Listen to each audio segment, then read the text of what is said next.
შემოგვიერთდა დიდი ღუმში მდებარე წმინდა 100,000 მოწამის სახელობის ტაძრის წინამძღვარი დეკანოზი ლუკა სუპატაშვილი. დილომშვიდობისა მამა ლუკა. დილომშვიდობისა, ღმერთთან დაგლოცოთ, გილოცავთ ახალ წელს და წინსვლა გქონოდეთ და პრობლემების უკან. ჩვენს გილოცავთ დიდი სიყვარულით. ძალიან დიდი მადლობა გვინდა მოგახსენოთ იმისათვის, რომ განახლებულ სეზონშიც ხართ ჩვენი გადაცემის სტუმარი და ხშირად იქნებით მიმდინარე სეზონში, რა თქმა უნდა. ძალიან დიდი მადლობა ამისთვის. რაც შეეხება ჩვენ სასაუბრო თემას. დრო და მარადისობა ადამიანის ცხოვრებაში, ეს არის ჩვენი მთავარი სასაუბრო თემა დღეს, ძალიან მნიშვნელოვანი და საინტერესო. დრო ჩვენი განუყოფელი ნაწილია, ჩვენი ყოველდღიური ცხოვრების შემადგენელი ნაწილი, თუმცა მისი ქრისტიანული გაგება როგორია, ეს რომ აუხსნათ მაყურებელს, ჩვენს რა თქმა უნდა დიდი სიამოვნებით მოგისმენთ, დრო და მარადისობა, მათი ურთიერთ მიმართება ქრისტიანული თვალსაზრისით როგორია? როდესაც ღმერთი სამყაროს ქმნის, ბიბლიაში არის ეს ცოდნა ყველამ ვიცით, რომ არის ჟამი მშვიდობისა, ჟამი განსაცდელისა, ჟამი შენებისა, ჟამი ნგრევისა, რაღაცების შეცვლისა, რაღაცების მიღწევისა. ანუ ეს დროზეა საუბარი, რომ დრო არის ასეთი. გინდა არ გინდა მოვა შემოდგომა, გინდა არ გინდა მოვა ზამთარი, მოვა ყოველი დღე იცვლება, ჩვენზე არაა დამოკიდებული მზე ამოვა, გათენდება, არ გათენდება, როდესაც მზე ამოდის, სხვა რაღაცა უნდა აკეთო, როდესაც მთვარე ამოდის, სხვა რაღაცისთვის უნდა მოემზადო. ანუ ეს არის ისეთი რამ, როდესაც ადამიანი ამ ქვეყანაზე იბადები, ხვდები რაღაცა სიტუაციაში და ამ სიტუაციიდან გამოსავალი უნდა იპოვო და მარადიული უნდა გახდე. მარადიული უნდა გახდე. ეს ქვეყანა არის განსაცდელი, გამოცდა ჩვენი წინაპარი როგორც ამბობს მოხდენილად და განსაცდელია ბუნებრივად. იმიტომ რომ განსაცდელი იმიტომაა, რომ შეიძლება გაიმარჯვო, შეიძლება დამარცხდე. შეიძლება წააგო, შეიძლება მოიგო. და აი ზუსტად ამას უნდა მიხვდეს ადამიანი არავითარ შემთხვევაში. ესე იგი, დრო ისეთია, ისე მოძრაობს, რომ შენს ნებაზე ვერ იქნები. რაღაცა უნდა დაგეგმო, რაღაცა, ესე იგი, რაღაცა უნდა წარმატებას მიაღწიო, აუცილებლად რაღაცა აი პრობლემა რომ მოდის, იმ პრობლემასთან უნდა მობილიზებული იყო, ცოტა რომ ამოისუნთქავს სიტუაცია, აი კარგი ამინდი როა, სხვანაირი განწყობა გაქვს, ცუდი ამინდის დროს რაღაცა სხვა არის. იგივე ცუდი და კარგი ამინდი ჩვენშიც არის ხოლმე და ამაზე უნდა გავიმარჯვოთ და საბოლოო ჯამში უნდა გახდე სრულყოფილი. ანუ რომ ადამიანი, რომელიც არ ექვემდებარება არანაირ პრობლემას, არანაირ განსაცდელს, რომელიცაც შეუძლია ნებისმიერ სიტუაციაში დროზე მაღლა დადგეს. ესე იგი, როგორც ვიცით, ადამიანი ზნეობრივი უნდა იყოს დღისითაც და ღამითაც, კარგ ამინდშიც და ცუდ ამინდშიც. მაშინ, როდესაც ომია და მაშინ, როდესაც მშვიდობა, ყოველთვის დროზე მაღლა უნდა ვიდგეთ.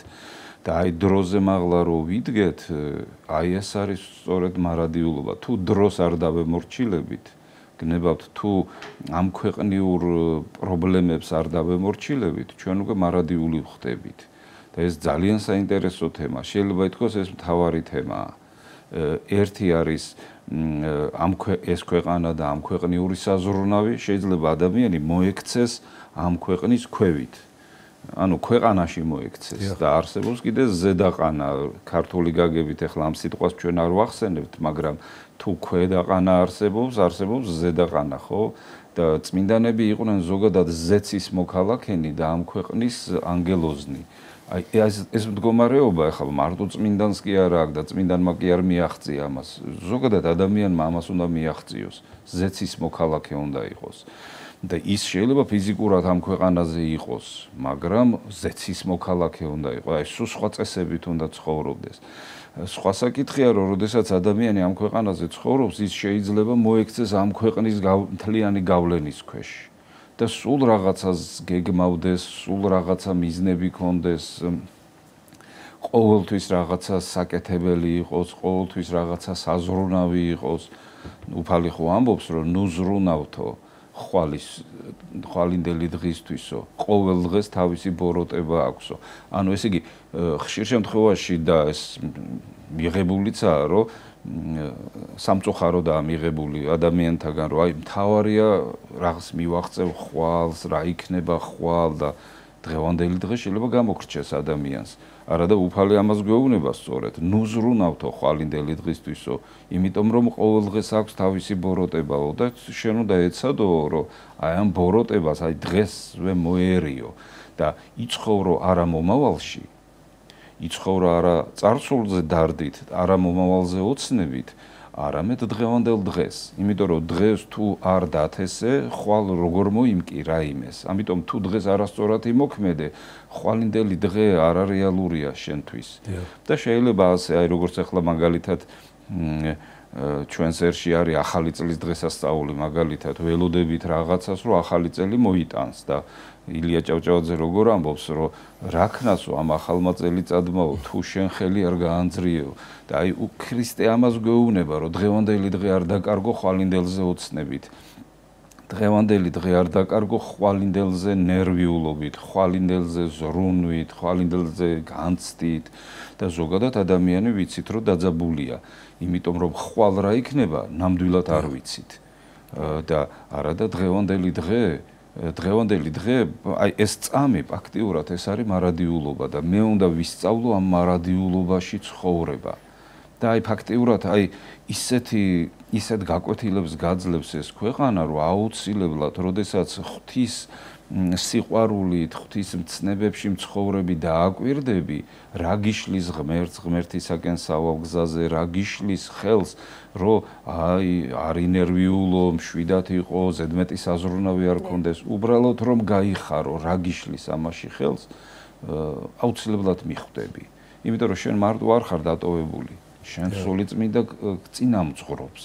სულიწმინდა წინამძღვრობს. საერთოდ რომ არავინ არ გყავდეს ღვთის გზაზე დამყენებელი, შენ სულიწმინდა გფარველობს. ვინც არ უნდა იყო შენ ადამიანი რო ხარ, უკვე ღმერთი იღებს ამ პასუხისგებლობას და გასწავლის. და აი მე უკვე უსინდისით იცხოვრებს ადამიანი თუ უსინდისოდ, ღმერთთან ერთად იცხოვრებს თუ უღმერთოდ, ეს მე უკვე მისი არჩევანია. მამა ლუკა, აი როგორ უნდა დავდრით დროზე მაღლა, აი ის რაზეც თქვენ საუბრობთ, იგივე ეს იმას ნიშნავს ვისწავლოთ დროის კონტროლი ალბათ, ხო? როგორ ვაკონტროლოთ დრო, იმიტომ რომ ჩვენ ხშირად ვამბობთ ადამიანები, რომ აი აქ გრჩება დრო, ვერ გამოვნახე დრო იმისათვის, რომ მელოცა, იმისათვის, რომ ტაძარში წავსულიყავი. ჩვენ თითქმის ყოველდღიურ ცხოვრებაში ვიყენებთ ამ სიტყვებს და ვამბობთ სამწუხაროდ. აი როგორ უნდა დავდრით დროზე მაღლა, როგორ უნდა ვაკონტროლოთ დრო იმისათვის, რომ ტაძარში წასასვლელი დრო გამოვნახოთ, იგივე სალოცავი დრო გამოვნახოთ, რომ ვილოცოთ და გავხდეთ მარადიულები. რა თქმა უნდა, პირველ რიგში ადამიანი უნდა ცდილობდეს ბოროტების მოშორებას. თავის თავში ყველას ესმის რა არის ბოროტება. ყველას ესმის. აქვს უმაღლესი ცოდნა სასულიერო თუ არა აქვს. იცის უსინდისობა რა არის, ბოროტება რა არის. პირველ რიგში ეს უნდა მოიშორო. ამიტომაც იძლევა უფალი ცნებებს, არა კაცკლა, არა იპარო, არა ცილა. ესე იგი რა არაკეთო, ეს პირველი რიგის საქმეა. და რა აკეთო, მე მიხვდები. ესე იგი ღმერთი რატო არ იძლევა ასეთ მცნებებს, რომ თქვათ არ კაცი არ მოკლა, არ მოიპარო, ცილი არ დაწამო, მაგრამ რა უნდა აკეთო, ამას არ გეუბნება. იმიტომ რომ ამას მე მიხვდები თავის და თავად, მიხვდები. მაგრამ თუ ადამიანს არ უნდა, თქვათ, მცნებების დაცვა, ის ვერ მიხვდება რა უნდა აკეთოს. და მე ხა ბავშვობიდან ვაკვირდები ამ სიტუაციას, რომ უღმერთოდ მცხოვრების შემთხვევაში ადამიანები გაძლებაზე ცხოვრობენ, პრობლემებს ეწინააღმდეგებიან და ცხოვრება არის პრობლემებთან ბრძოლა.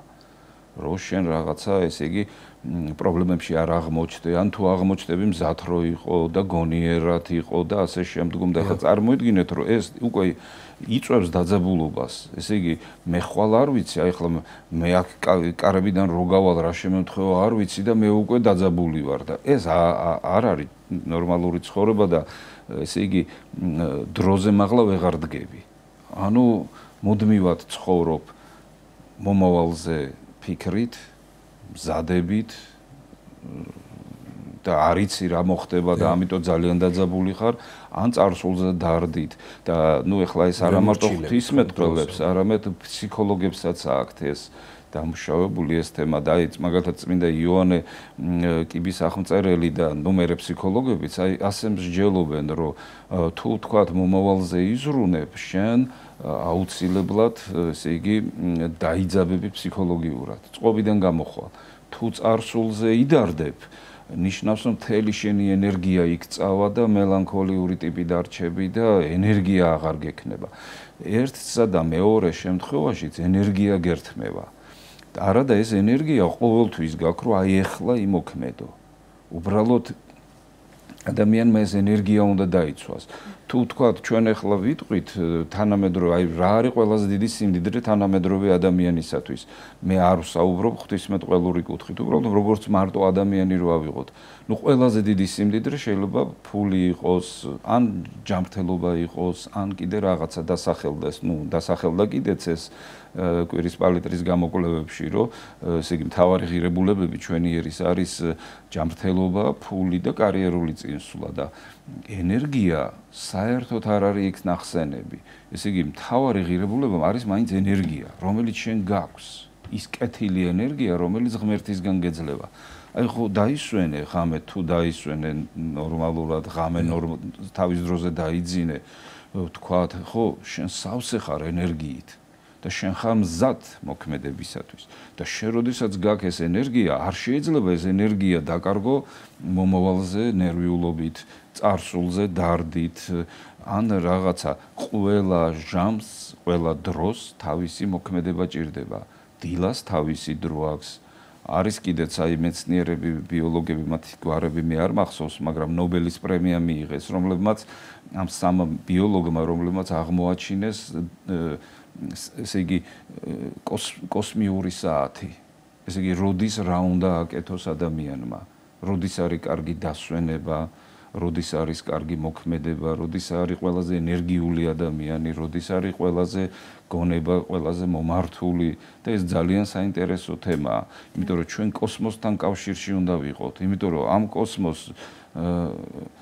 ეს კოსმოსი და ეს სამყარო ღმერთმა შექმნა და ესე იგი გაუაზრებლად არაფერი არ არის შენაქმნელი და ჩვენ უბრალოდ უნდა მივხვდეთ ამას მაგრამ როგორ მივხვდები თუ მე ნერვიულობ მომავალზე თუ მე დარდობ წარსულზე და ამას განვიცდი ნუ რა თქმა უნდა ახლა ამას ყველაფერს დემონებს ვერ დავაბრალებთ მაგრამ დემონიც იწყობს ხელს შენ თუ ცეცხლს დაანთებ არასწორს ასე ვთქვათ ხო დემონი მოვა და ნავთს მიგისხამს იმაზე და ნუ შენ თუ არ გააძლიერე შენ თუ არ დააღწიე ამას თავი ნიშნავს რომ მუდმივ პრობლემებში გაატარებ თავს და ესე იგი დრო ჩაგითრევს და დრო კი არ ჩაგითრევს ილია ჭავჭავაძე როგორც ამბობს როგორც დიდოელი ლეკი თელავსო თავის ნაბადსო საგულდაგულ ისე გაგთელავსო ეს ქვეყანაო ნუ გნებავთ დრო წერენ თქვენ ახსენეთ და ეს ნამდვილად ასე რომ ყველამ ძალიან კარგად ვიცით თუ რა არის ბოროტება ხომ თავისთავად ყველამ ძალიან კარგად ვიცით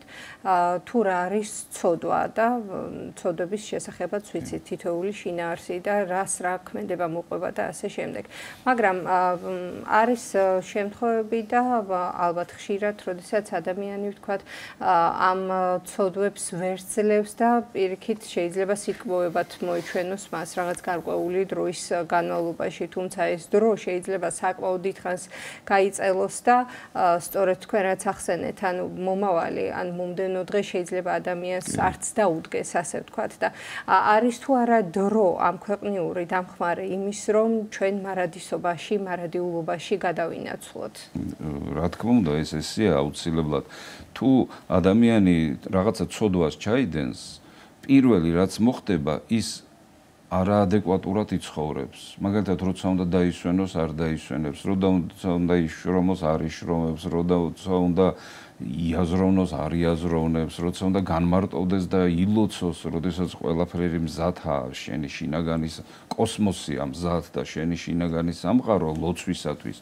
ამ დროს შეიძლება არ ილოცოს ადამიანმა და ესე იგი თითქოს ადამიანი ვერ პოულობს. რა იმ დინარეში როდის შევიდეს, რომ იმ დინარის ენერგია გამოიყენოს და თავისი საღვთო მიმართულებით წავიდეს და საბოლოო ჯამში მაინც ღმერთი ქმნის ამ ენერგიებს და უბრალოდ ადამიანი უნდა შევიდეს იქ, აი როგორც ძველი სტილის ხომალდები ზღვაზე აფრებით დადიოდნენ, როცა ზურგის ქარი იყო, აფრას ამართავდნენ და ესე იგი საერთოდ უენერგიოდ მიდიოდა ეს ეკიპაჟი.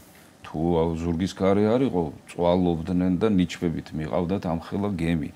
და ადამიანთა ცხოვრებაც ამას ემსგავსება. თუ ცოდვებში ვართ, ზურგის ქარს არ ვიყენებთ და გვადგება ძალიან დიდი ძალა და როგორც თქვით, შეიძლება დროზე ადრეც კი მოკვდეს ადამიანი. შეიძლება მან შეამციროს თავისი ცხოვრების დღეები. აი ნებისმიერი ცოდვა რო ავიღოთ, ნებისმიერი ცოდვა იწვევს ადამიანის წყობიდან გამოყვანას. ანუ რაღაცა ფსიქოლოგიურად, ფიზიკურად და ადამიანის ცხოვრების დღეებიც კი შეიძლება შემოკლდეს. სხვა საკითხია, რომ თქვათ აი ამ ცოდვებს გვასწავლის დემონური სამყარო, მაგრამ ხო ყველაფერს ეშმაკებს ვერ დააბრალებ. შენ თვითონ, როგორც იონე კიბის აღწერილი ამბობს, ერთგან ადამიანი არ უნდა გახდეს თავისთვის ეშმაკი. ანუ თვითონ არ უნდა მიაყენოს თავის თავს ზიანი და თუ შენ არ მიაყენებს ზიანს და დროს გამოიცნობ, როდის რა უნდა აკეთო, არის ჟამი მარხვისა, არის ჟამი მოღვაწეობისა, არის ჟამი შრომისა, თუ შრომის დროა და ილოცე და თუ ლოცვის დროა და იშრომე, საერთოდ აგერევა ყველაფერი და ზურგის ქარი არ გექნება და არ გექნება ეს თავისუფლება, არ გექნება სიხარული, არ გექნება სიყვარული. აი პავლე მოციქული რას ამბობს? ნაყოფი სულისა, ესე იგი სულიერად თუ იცხოვრებ, სული წმინდასთან ერთად თუ იცხოვრებ, აი ზურგის ქარს რო ვახსენე თუ გამოიცნობ, როდის რა უნდა აკეთო, ნაყოფი სულისა ეს არის სიყვარული, სიხარული, მშვიდობა, სულგრძელება, მარხვა, მყუდროება. ესე იგი რაღაცა სხვა რაღაცა ხდება მერე შენს ცხოვრებაში და მოდის ყველაზე დიდი ემოცია, როდესაც სწორად ცხოვრობ. როდესაც დრო გამოცნობილი გაქვს, როდის რა აკეთო, რომ შენს გულში არის სიხარული, შენს გულში არის მშვიდობა. აი სამურაების კანონს კითხულობდი ერთხელ და ყველაზე მეტად რამ გამაკვირა, ვიცით? იქ არის ესეთი ნათქვამი, მე მაშინ ამაზე საერთოდ არ მქონდა ნაფიქრი. იქ ასეთი რამე წერია, ყველაზე ძლიერი მეომარი არის მეომარი, რომელსაც გულში აქვს მშვიდობა. და ეს გამიკვირდა, როგორ ბრძოლის ველზე გასული კაცი არ ნერვიულობს. აი იმას ისე ყავს გაწვრთნილი ძლიერ მეომარს თავისი თავი, რომ ის არ ნერვიულობს და გულში აქვს მშვიდობა. ზოგადად, როდესაც სწორად ცხოვრობს ადამიანი, გულში აქვს მშვიდობა, გულში აქვს სიხარული, სიყვარული და სწორად, როდესაც ცხოვრობ, ძალიან ადვილია ცხოვრება, იმიტომ რომ ზურგის ქარით მიდიხარ და ეს ზურგის ქარი კი არ არის, ეს სული წმინდაა, ეს ღმერთია. ამას გრძნობ, ამას ხედავ. კონკრეტულად ჩვენს წინაპარზეს აღმოჩენილი აქვს და ჩვენ ეს კულტურაშიც გვაქვს და ჩვენი კულტურა ცნობიერება დამყარებულია ისეთ ღირებულებებზე, როგორიც არის სიხარული, სიყვარული, მშვიდობა. ჩვენ თუ არა გვაქვს ქართველებს სიხარული, სიყვარული, ჩვენ წყობიდან გამოვდივართ. მაგრამ თუ სიხარული და სიყვარული გვაქვს, აი მაშინ ვანათებთ რო იტყვი. მამა ლუკა, აი ჩვენი გადაცემის ანონსშიც ვახსენეთ, რომ 14 სექტემბერი არის დიდი ნოდარ დუმბაძის გარდაცვალების დღე და გვახსოვს ხომ ყველას მისი გენიალური სიტყვები და მარადისობის კანონი. აი რა შეიძლება ვთქვა თანადგომასთან დაკავშირებით მის სიტყვებს თუ დავესესხებით, აი იმისათვის რომ არ დავობლდეთ და მარტონი არ დავრჩეთ ამ ქვეყანაზე, უნდა ვეცადოთ რომ უკდავყოთ ერთმანეთის სული და ამით დავეხმარებით და გადავარჩენთ და უკდავყოთ ერთმანეთის სულს. რომ რამდენად მნიშვნელოვანია ეს დახმარება იგივე ნოდარ დუმბაძის მარადისობის კანონიდან გამომდინარე თუ ვიმსჯელებთ, როგორი უნდა იყოს ეს თანადგომა და რას შველის საბოლოო ჯამში რა შედეგამდე მივყავართ ოჯახის წევრის, მეგობრის, ახლობლის, მეზობლის გვერდით დგომას. დუმბაძე არის გენიალური და ქართველი მწერალი და სიყვარულზე დაფუძნებულია მისი მთელი შემოქმედება და მე რასაც უყურებ, აი ერთგან მე ბავშვობაში ეს არ მესმოდა, მაგრამ მე როდესაც მორწმუნე გავხდი გავიგე, რომ ბრმა გოგონა მზე დაინახა და ჩვენ რაც არ უნდა ბრმა ვიყოთ, რაც არ უნდა დაბრმავებული ვიყოთ ცოდვებით თუ ამ ქვეყნიური ხიბლით და გატაცებებით, ჩვენ მზე უნდა დავინახოთ. თუ ჩვენ მზე დავინახეთ, ახლა ამ ქვეყანაზე ისია რომ თავარი მნათობი არის ჩვენთვის მზე. თუ მზე არ ამოვიდა, პრობლემა აქვს მცენარეებს, ადამიანებს, ფსიქოლოგიას, მატერიალურს, ყველაფერს. მაგრამ თუ მზე ამოვიდა, ამოდის სიხარული. აი ჩვენში მზე უნდა ამოვიდეს. პეტრე მოციქულიც ამბობს რომ მთიები როდესაც ამოვაო შენს გულში შენ სხვანაირი გახდებიო მე ანუ ღმერთი როდესაც იქნება შენში შენი გონება როცა ღმერთს დაინახავს შენი გულში როდესაც ღმერთი დამკვიდრდება შენ საერთოდ სხვანაირი ხდები და რა უნდა გააკეთო არ ვიცი აი სიხარული როდესაც გაქვს ემოცია შენ ვინმე გასწავლის როგორ უნდა მოიქცე კეთილად კარგად როგორ უნდა გაახარო სხვა როცა შენში არის ეს სიხარული და სხვა შორის ქართული სიტყვა სიხარული ბერძნული სიტყვისგან ხარასგან მოდის რომელიც ნიშნავს საღვთო საჩუქარს ესე იგი ღმერთი შემეხო მე ღმერთმა მომცა მე სიხარული მადლი და მე რაღაცა ემოცია დამემართა და ეს ემოციაა სიხარული ქართველის გაგებით ეს არის უღრმესი სიტყვა ანუ სიხარულს ღმერთის გარეშე ვერ განიცდი ღმერთის აი ცოდვის ჩადენით კმაყოფილებას განიცდი სიკეთის კეთებით კიდე სიხარულს ღმერთთან შეხებით სიხარულს ლოცვის ბოლო სიხარულია და როდესაც გიხარია უკვე ყველაფერი იცი როგორ უნდა დაუდგე ადამიანს გვერდით ვის უნდა დაუდგე როგორ უნდა იმოქმედო სად არ უნდა დაუცვა შეცდომა სხვათ შორის აი მარადიულობას შევეხეთ და როდესაც გიხარია უკვე მარადიულში ხარ აი მაგალითად უკვე მარადისობაში ხარ აი მაგალითად როდესაც გიხარია არ დარდობ წარსულზე არ ნერვიულობ ხვალინდელ დღეზე არამედ აი უბრალოდ როგორც სანთელი ცეცხლს აფრქვევს ასე აფრქვევს შენს და აი რაღაცა ლაღი ხარ და ლაღი კარგი გაგებით ხარ რომ საღვთო მადლია შენში და ეს არის ის სიმშვიდე სწორედ რომელიც ადამიანს ეუბნება ვინც უნდა იყო თუ გვინდა დავაკვირდეთ როგორი უნდა იყოს ადამიანი აი როგი შენს გულს როცა უხარია აი დააკვირდი როგორი ხარ აი ესეთი უნდა იყო როცა გიხარია როცა სიყვარულში ხარ და ამ სიტყვების საუკეთესო მნიშვნელობას გულისხმობ როცა სიხარულში ხარ და სიყვარულში ხარ და მშვიდობა გაქვს აი როგორიც ხარ აი ისე უნდა იცხოვრო მაგრამ მაგალითად სიხარული გაგიჩერდება თუ გაგახსენდა წარსული მაგალითად ძიმე რაღაცა შემთხვევა ან თუ დარდობ რომ რამე შველება ხვალ და დამთავრდება უკვე შენი სიხარული მთავრდება მშვიდობაც თავდება და რა იწყება ყველამ ვიცით ჯოჯოხეთი იწყება თუმცა მომავალზე ფიქრი ცუდი ალბათ არ არის გამნერე იქედან რომ დავფიქრდეთ თუნდა იმაზე დღეს როდესაც მე ვიძინებ უფალთან ასე ვთქვათ პირისპირ როდესაც დავრჩები მასთან გუღია ვიყო გულწრფელი ვიყო რომ უნდა ვიფიქროთ და რომ უნდა ვიაზროვნოთ ეს ბუნებრივია უფალი უბრალოდ ამბობს ნუ ზრუნავთო ესე იგი მე თუ მინდა რომ მოვაწესრიგო ჩემი 30 დღის შემდგომი დღე ეს არ გამომივა და იმაზე კი არ უნდა ვიზრუნო იმაზე ვიფიქროთ იმაზე ვიაზროვნოთ იმაზე დავგეგმოთ კი მაგრამ არ ვიზრუნოთ უნდა იზრუნოთ დღევანდელ დღეზე რომ დღეს აი ახლა აქედან რომ ჩავალ ან კიბეზე რომ ავალ ფეხი არ გადამიბრუნდეს იქ სწორად გავაკეთო სწორად მოვიქცე მოვალეობა შევასრულო აი ამაზე უნდა ვიზრუნოთ მაგრამ თუ ჩვენი ყურადღება გადავიდა სხვა რამეზე ჩვენ აუცილებლად დღევანდელ დღეს დავკარგავთ აი ეს მაგალითი მიყვარს ძღოლმა თუ ყურადღება სხვა რამეზე გადაიტანა ну მაგალითად დაიწყო გაზეთის კითხვა თან მანქანა მიყავს თან გაზეთს კითხულობს ну რა მოუვა მას შეცდომას დაუშვებს აუცილებლად ან დიდს ან პატარას და აი იგივე ხდება ყურადღება ჩვენი არ უნდა გადავიდეს სხვაგან თორედ ჩვენ უნდა ვიცოდეთ საით მივდივართ აი მანქანას რო უჯდება მძღოლი მან იცის სად მიდის ეხლა მე რო დავჯდები და წავალ სახლში მაგალითად ხო მე ვიცი იქ როგორ უნდა მოვხვდე და აი ასევე უნდა იყოს ჩვენი ცხოვრებაც განა არ უნდა ვიცოდეთ საით მიდის ჩვენი ცხოვრება განა არ უნდა ვიცოდეთ რა უნდა ვაკეთოთ ხვალ რო დღეს რო ერთ ნაბიჯს გამთხვალ მეორე ნაბიჯი უნდა გადავდგათ და ზეგ მესამე ეგ უნდა იყოს გამართული არც ერთი შეცდომა არც ერთი შეცდომა, მაგრამ ძირითადი ყურადღება დღევანდელ დღეს, იმიტომ რომ მე დღეს თუ არ დავთესე, ვთქვათ, თუ გაზაფხულია, შემოდგომაზე ნაყოფს ვერ მივიდე. ძალიან დიდი მადლობა მამა ლუკა მობრძანებისა და საინტერესო საუბრისთვის დაგემშვიდობებით. დიდ ღომში მდებარე წმინდა 100.000 მოწამის სახელობის ტაძრის წინამძღვარი დეკანოზი ლუკა სუპატაშვილი იყო ჩვენი სტუდიის სტუმარი.